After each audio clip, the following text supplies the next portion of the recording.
Bismillahirrahmanirrahim. Assalamualaikum warahmatullahi wabarakatuh. Bagaimana kabar Ananda Soleh dan Soleha semua di rumah? Ibu harap semuanya baik-baik saja. Ya, jadi hari ini kita akan melanjutkan pembelajaran yang kemarin. Sebelum kita belajar, marilah kita berdoa terlebih dahulu. Kak, aku berdoa, aku angkat tanganku dengan suara lembut, tidak berteriak. Berdoa sungguh-sungguh agar dikabulkan segala permohonan hamba yang beriman.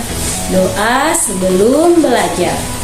Allahumma inni as'aluka ilman nafi'a wa rizqan thayyibah wa amalan mutaqabbala. Rabbi sidni ilman warzuqni fahman. Amin ya rabbal alamin.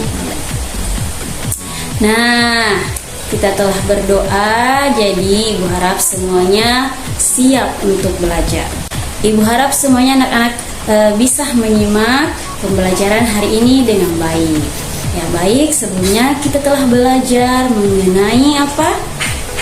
Ya, jadi sebelumnya kita telah belajar mengenai menjaga lingkungan dan bagaimana hidup bersama dengan baik di lingkungan masyarakat. Jadi hari ini kita akan belajar mengenai menjaga flora dan fauna. Nah, sekarang coba Ananda buka bukunya halaman 198. Jadi hari ini kita buka bukunya tema 4, subtema 4, pembelajaran 6, halaman 198. Oke, silahkan. Sudah dibuka? Nah, baik. Ibu akan coba bacakan materi yang ada dalam buku, bacaan yang ada dalam buku. Jadi, bacalah teks berikut dengan nyaring. Baik, anak-anak, dengarkan ibu ya. Flora dan fauna lestari, manusia akan sehat. Kelestarian flora dan fauna wajib kita jaga. Hal ini dilakukan agar flora dan fauna di sekitar kita tidak rusak dan punah. Jika flora dan fauna rusak dan punah, kehidupan manusia pun ikut terganggu. Misalnya, kebakaran hutan sangat mengganggu kehidupan kita. Kesehatan manusia sangat terganggu karena banyak asap. Bahkan banyak juga yang menyebabkan kematian.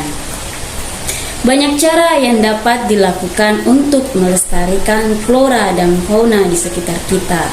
Pembakaran dan penebangan hutan secara liar harus dihentikan. Pemburuan hewan liar juga harus dihindari. Hutan akan tetap asri, hewan di hutan pun tidak punah. Dengan demikian, kehidupan dan kesehatan manusia pun tidak terganggu. Nah, jadi siapa yang tahu isi dari bacaan yang ibu baca tadi? Ya, jadi isinya itu kita harus menjaga flora dan fauna agar tetap lestari demi keberlangsungan hidup manusia. Oke, betul sekali. Nah, anak-anak silakan ditulis ya jawabannya di rumah mengenai isi dari teks yang ibu baca. Nah, sekarang Ananda coba buka bukunya halaman 199. Di sana terdapat dua gambar. Gambar pertama sedang memberi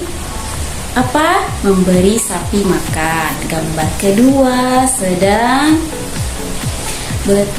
menyiram tanaman. Jadi salah satu cara untuk menjaga fauna adalah dengan memberikannya makanan. Dan salah satu cara agar untuk menjaga flora, yaitu dengan menyiramnya. Jadi flora itu tanamannya anak-anak, dan fauna itu adalah hewan. Nah, sekarang Ananda perhatikan gambar pada halaman 200. Nah, perhatikan gambarnya pada halaman 200. Dayu dan teman-teman sedang apa? Ya, Dayu sedang membersihkan lingkungan sekolah. Ya, sikap apa yang mereka tunjukkan? Kalau bergotong royong itu sikap apa anak-anak? Bekerja sama, sikap hidup dalam bekerja sama. Ya, benar sekali. Jadi dalam bergotong royong kita harus bersama-sama membersihkan lingkungan sekolah agar tetap terjaga. Nah, baik Ananda Soleh dan Soleha. Sekarang Ibu persilahkan Ananda untuk berdiskusi dengan temannya bagaimana manfaat hidup dalam kebersamaan dan bagaimana akibat jika kita tidak hidup dalam kebersamaan. Ya, coba silahkan didiskusikan. Nah, jadi setelah diskusi tadi ada anak-anak yang menuliskan bahwa hidup bersama itu kita bisa pekerjaan cepat selesai, apalagi terasa damai dan yang lain-lain. Jadi benar,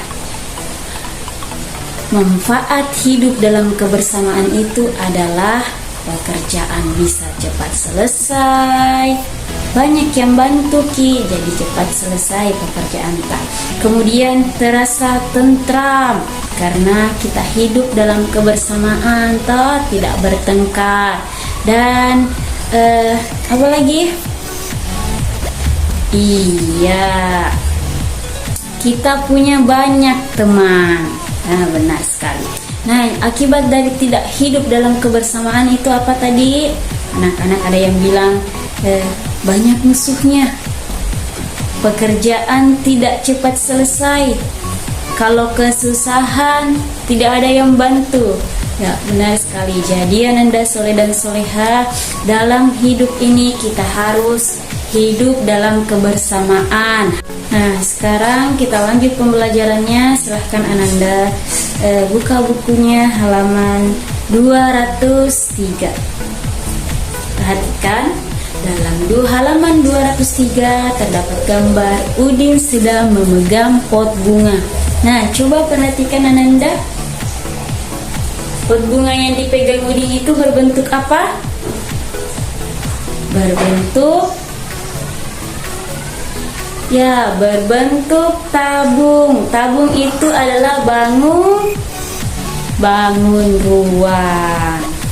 Jadi pot yang dipegang Udin itu berbentuk tabung, dan tabung itu adalah contoh bangun ruang. Nah, sekarang amati pola bangun ruang yang ada pada halaman 203. Halaman 203 Nanda Soleh dan Soleha. Nah, di situ jadi pola bangun ruang itu dapat kita bentuk dari satu bangun ruang atau lebih. Jadi kita kombinasikan bangun ruang yang satu dengan yang lainnya. Nah, pada pola bangun ruang ini hanya terdapat tabung. Ada tabung yang berdiri, ada tabung yang baring. Iya, baring. Nah, kita hitung tabung yang berdiri ada, hitung 1, 2. Kemudian ada yang baring lagi, ada berapa? Ada 1. Ya, benar sekali. Jadi polanya itu 2 tabung berdiri, 1 tabung baring, lalu 2 tabung lagi berdiri dan 1 lagi baring. Ya, begitu polanya terus menerus. Nah, jadi Ananda cukup sekian untuk pembelajaran hari ini. Jadi pembelajaran hari ini kita telah belajar mengenai ya mengenai cara menjaga flora dan fauna dengan cara kita memberi makan hewan, menyiram tanaman, menjaga kebersihan. Dalam menjaga kebersihan itu kita harus bekerja sama agar pekerjaan cepat selesai, agar hidup menjadi tentram. Dan dalam menyusun pola bangun ruang itu kita bisa gunakan satu atau lebih bangun ruang. Pola bangun ruang. Jadi pola bangun ruang terdiri dari satu atau lebih bangun ruang. Ya, sekian. Kurang dan lebihnya mohon dimaafkan. Wassalamualaikum warahmatullahi wabarakatuh.